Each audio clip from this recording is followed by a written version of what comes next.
We're here with Norm Collins, crosswalk safety advocate. Norm, what led you to spearhead crosswalk flags in the HRM? It actually started back in 2006, I guess, when a young teenager, a 16-year-old, was struck and killed on Portland Street, and then a year later, another teenager was struck and killed on Pleasant Street. And shortly after that, my wife and I observed that nothing had changed. There was no changes to crosswalk infrastructure, road markings, or anything. And what we wanted to do, we together decided that we wanted to try and do something to actually improve crosswalk safety in our neighborhood and our community. And that's what was sort of the start of what eventually turned out to be Crosswalk Flags and the Crosswalk Safety Society of Nova Scotia. And the start of it, what year approximately was that? We first installed as a pilot project a set of flags here along Waverly Road from the summer of 2008 through the summer of 2009. Do you think people are using them? There's no question people use the flags. It's not a huge percentage. We've heard numbers around 10%, but if you drive by, at times you'll see them all on one side of the road versus the other, which is proof that they are being used. But in addition to whether people actually use them, simply the fact that they're there, that you can see them as a driver, drivers are much more aware of where the crosswalks are and how many crosswalks there are in the city. What kind of positive feedback have you received? We get lots of feedback. Probably the biggest indicator is that we have 158 installations of crosswalk flags, and that the vast majority of those are the result of residents being concerned about their safety, coming forward and asking us for help. Surveys are regularly 80+% in support of crosswalk flags. We get all kinds of input and comments from those involved or those that simply just see them on the roads.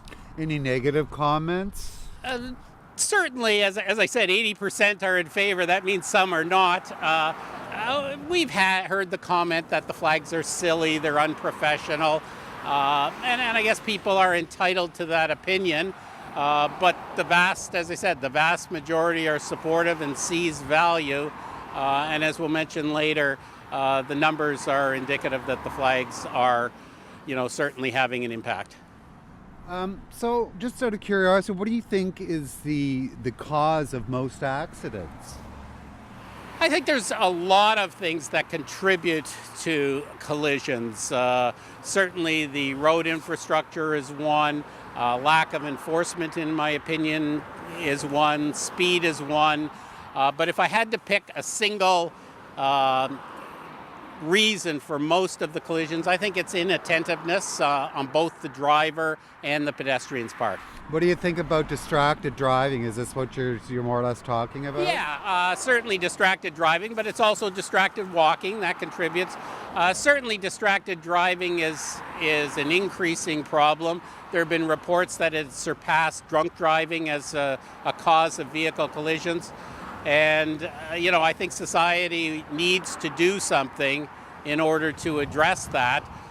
Penalties are very, very strict and harsh for drunk driving. I don't see any reason why they shouldn't be similar for distracted driving, and particularly use of cell phone. If somebody's using a cell phone, they should have the same immediate implications as drunk driving, which is suspension of license. And do you find that people in society are in a very anxious sort of mode today? I don't know whether it's the advent of smartphones and texting and all that kind of stuff, but people just seem to be less patient. There are a number of reports of that being the case. It's interesting, the number of collisions spike in October, November, December, and that's the time people have more things on their mind. They've got Christmas and all of that going on.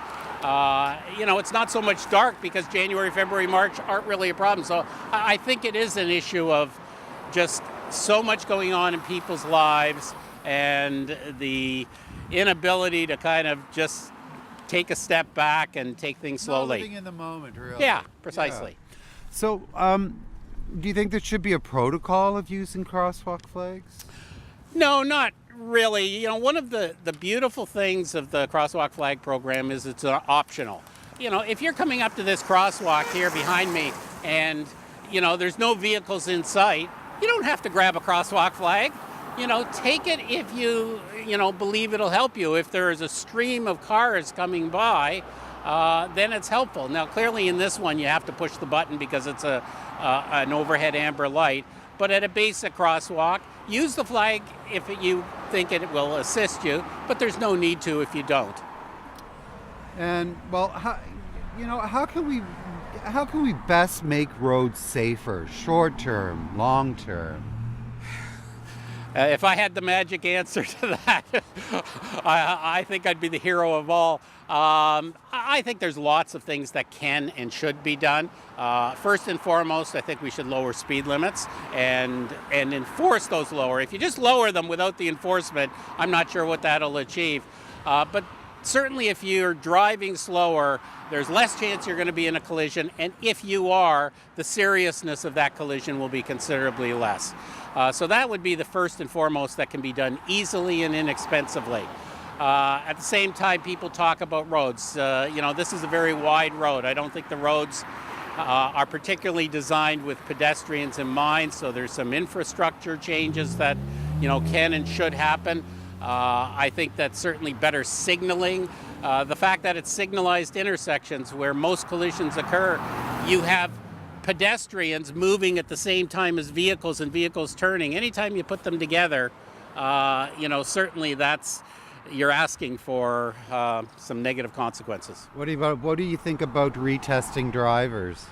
I'm a fan of retesting, not necessarily taking them out on the road, but certainly having them rewrite the written portion of the driver's handbook every time they renew their license. Certainly that will force them to read the handbook and familiarize themselves again with the rules of the road. Well then, so how often do you think a driver should have to get their license renewed? Should they have to pass more tests over time? I think 5 years is a reasonable period of time. I wouldn't change that. All professionals have to, continually take professional development. Here we have drivers who have a, life and death responsibility, and you can get your license in your teens and never be retested, never demonstrate that you know the rules of the road. And I think certainly that that would not be an unreasonable thing, and it would contribute to safety. How can pedestrians be accountable for road safety? It's a little more difficult with pedestrians because you can't really test them. There's no process. So I think it has to then go back to education, supported by enforcement. There are a number of rules for pedestrians. Pedestrians have responsibilities to cross in an appropriate and safe manner. I think there needs to be way more education with respect to that. And when they're not following those rules, when they're walking on a don't walk sign, when they're darting out into traffic, et cetera, there needs to be considerably more enforcement. Do you think pedestrians should have any similar training to drivers, a license for walking? I guess in the ideal world, that would be maybe nice, but it's not practical at all. And I really think we should be encouraging walking, not putting barriers up to walking. And to me, that would be a barrier. Vehicle-pedestrian experience appears to have worsened in 2017. And any of your comments on that? Yeah, and I have just seen the final numbers for the year, and clearly in all areas, the number of collisions and the impact of those collisions are up over they were in 16. The total number of collisions is up. The number in the right-of-way, which traffic has control over, is up. The number in crosswalks are up considerably, and the number of injuries are up. Over the years, it's kind of gone up and down and flat, and now it's tweaked up in 2017. But certainly the trend is not downward. If anything, it is slightly up over that longer period of time. To your knowledge, has any pedestrian in Nova Scotia ever been struck while carrying a crosswalk flag? Not that I'm aware of. That I guess the thing to emphasize is carrying a flag doesn't guarantee anything.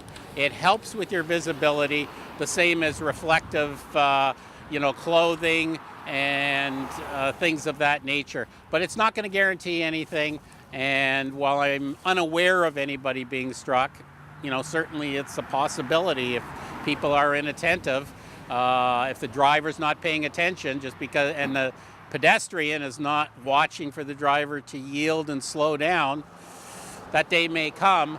But certainly the evidence and the data in 2017 is that the number of collisions at locations that have crosswalk flags is considerably less than those that don't. In particular, these RA5 lights, the overhead amber lights, the rate of collision at the locations that do not have flags is 3 times that at locations that have flags. And when you go to the basic crosswalks, those that don't have the overhead lights, it's less but still double. So where you don't have flags, there were 2 times as many percentage-wise crosswalk vehicle collisions. Those are pretty big numbers. As there was where you do have flags. Yeah. They are, I guess I'll call them staggering numbers, that difference.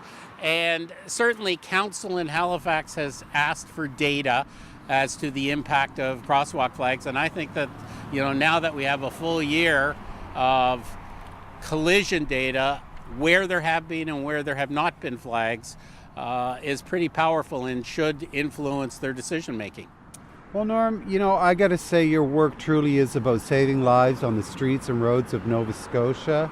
And thank you for meeting with us today. It's been a great pleasure, and I want to thank you very much for that. I thank you, and I appreciate the opportunity. Anytime I can be involved in promoting, as I say, advocating for crosswalk safety, it's something that I think is really important and needs to be done. And I think if everyone paid more attention, as I say,